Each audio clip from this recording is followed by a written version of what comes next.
Audio Jungle.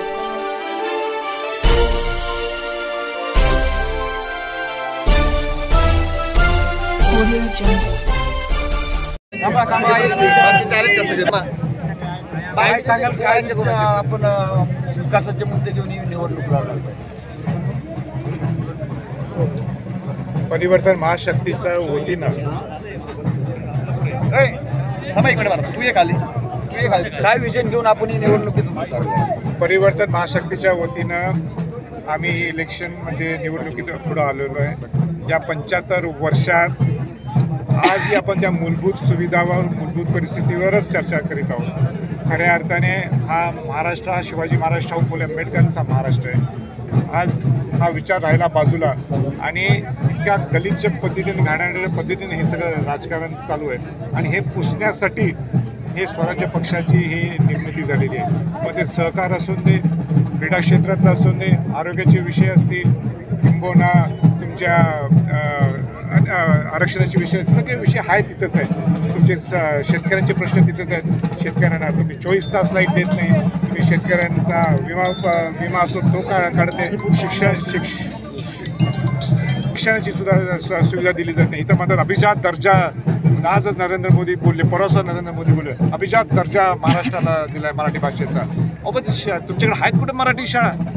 Marathi शाळाच नाही, प्राथमिक शाळाच सगळ्या आहेत त्या बंद पडायला लागलेल्या आहेत. राजकीय छत्रपती शाहूमध्ये 19% शिक्षणावर खर्च केला जात होता, आज 1% सुद्धा शिक्षणावर खर्च केला जातो. सगळं प्रायव्हेटायझेशन आहे. या सगळ्या गोष्टी जर आपल्याला सुधारित करायच्या असेल आणि शिवाजी शाहू फुले आंबेडकरांचा विचार आणायचा असेल त्याच्यासाठी हा स्वराज्याची पक्षाची निर्मिती आहे. विजन बॉन्ड प्रोग्राम यांच्याकडे नाही आहे. त्यांना माहीत नाही की 2029ला 2034ला आपण काय आपण ब्लू प्रिंट घेऊन जायचं आहे, काही त्यांना कल्पना नाही. नुसतं आपलं घोडं दमटत न्यायचं ह्या पद्धतीने सगळ्या खेळ करतो. गेवराई तालुक्यामध्ये ज्यावेळेस तुम्ही आपण सध्या प्रचार केला आहे त्या संदर्भामध्ये तुम्हाला लोकांची जी प्रतिक्रिया आहे ही कशी पद्धतीने वाटली आणि जे काही तुम्ही आता मग अशी भाषणात सांगितलं की प्रस्थापिकांनी लोकांना आणि मतदारांना एक धमकी दिल्यासारखं समोर आलेलं आहे. आज मी या आठवड्यापासून मी अनेक अंदाज घ्यायला लागलो आहे, प्रामुख्याने गेवराईमध्ये की नेमकं काय चालले, काय राजकीय परिस्थिती आहे.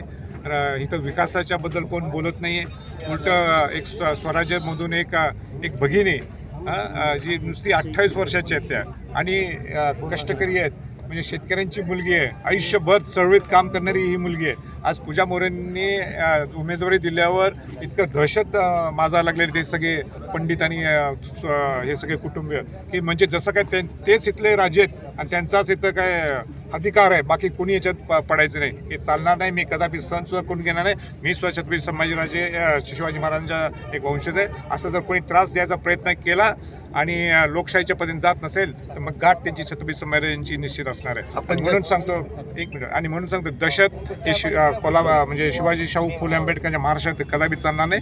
तुम्हाला जर लढायचं असतं तर व्यवस्थित पद्धतीने लढा, पण कार्यकर्त्यांना पकडायचं आणि त्यांना दहशत करायची तुम्ही पुढं आला तर बघा, असे अनेक गोष्टी माझ्या समोर आल्या, चालणार नाही. स्वराज्य पक्षाच्या माध्यमातून आपण निवडणूक लढवतो.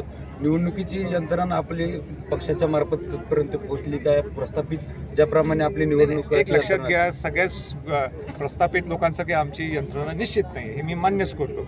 पण प्रस्थापितांसारखी आमची यंत्रणा नाही म्हणून का बसायचं का? आम्ही स्वप्न नाही बघायचं का? ते तर मुंगिरीला लाल के सपने आपल्याला दाखवा लागलेले आहेत. म्हणजे भाजपवाले संकल्पपत्र करतात की आम्ही कर्जमाफी करू, आम्ही हमी भाव देऊ. पण आतापर्यंत झोपला होता का तुम्ही? इथले अजितदादा पवार फायनान्स मिनिस्टर होते, पूर्वी कुठं होते महाविकास आघाडी, तिथला वेगळा अजेंडा, आता महायुतीत आलेत त्यांचा वेगळा अजेंडा आहे. काय चाललंय सगळं? महाराष्ट्रामध्ये जर आपलं प्रस्ताविकांच्या विरोधात जर आपलं सरकार आलं तर आपण शेतकऱ्यासाठी आणि मजुरांसाठी काय उपाययोजना असणार आहे तुमच्या? नाही, ते अनेक टप्पे आहेत. त्यातला पहिला टप्पा म्हणजे 24 तास लाईट मिळणं गरजेचं आहे. आज तुमच्या इथलाच विषय, जाकेवाडीच्या धरणातून 18 TMC पाणी, ते आपली कुठली नदी येते सिंधफणा नदीत तुम्ही पाणी का देत नाही?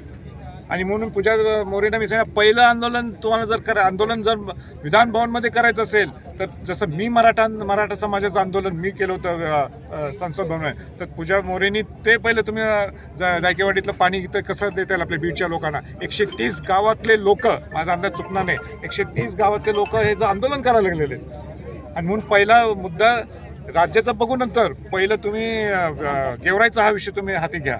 येणाऱ्या 20 तारखेला लोकांकडून आपल्याकडून जी काही अपेक्षा आहे, येणारी 20 तारीख ही कशा संदर्भात आणि आपल्या पक्षासाठी किती भाग्याची लाभू शकते हे तुम्ही आता प्रस्थापिकांना दाखवलं आहे. पण येणारा काळ हा 20 तारखेच्या नंतर हा आपला स्वराज्य पक्ष कशा पद्धतीने आणि गतीने काम करा? आता स्वराज्य पक्षाने याच्यात उडी मारलेली आहे. स्वराज्य पक्षाने ठरवलं की या प्रस्थापितांना साफ करायला पाहिजे. साफ का करायचं आहे? जर चांगले असतील तर मी त्यांचं कौतुक होईल. पण जर तुम्ही सगळ्या विघातक पद्धतींचं वाटचाल चालू असेल, नुसता राजकारणासाठी तुमच्या सत्तेचा वापर करत असेल, हे चालणार नाही. ते दिवस संपलेत.